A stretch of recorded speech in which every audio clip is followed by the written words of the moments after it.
Hari ini adalah satu lagi detik penting untuk kami di Amal Bank Malaysia Alliance, di mana bagi musim Umrah 1448 Hijrah yang akan berlangsung dari bulan Jun tahun ini 2026 sehingga Mac 2027, dengan penuh rasa kesyukuran kami mengumumkan kerjasama bersama 14 agensi umrah terpilih di negara ini.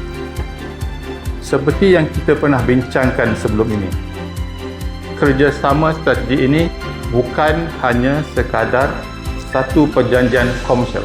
Ia merupakan manifestasi kepercayaan.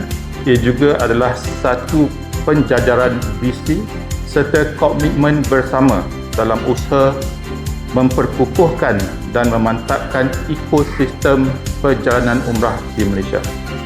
Ia juga adalah komitmen bersama untuk menyediakan perkhidmatan perjalanan umrah yang menyeluruh, bersepadu dan berkualiti tinggi, dan sama-sama membangunkan industri umrah secara mampan, bukan sahaja dari sudut kapasiti tetapi juga dari aspek standard, integriti dan daya saing jangka panjang.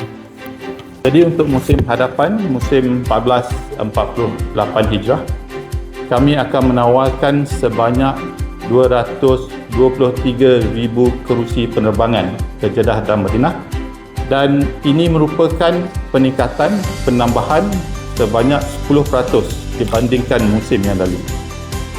Jadi kami harap dengan peruntukan yang bertambah, yang lebih banyak ini dapat memberi jaminan kerusi yang lebih konsisten dan lebih terancang kepada rakan-rakan kita.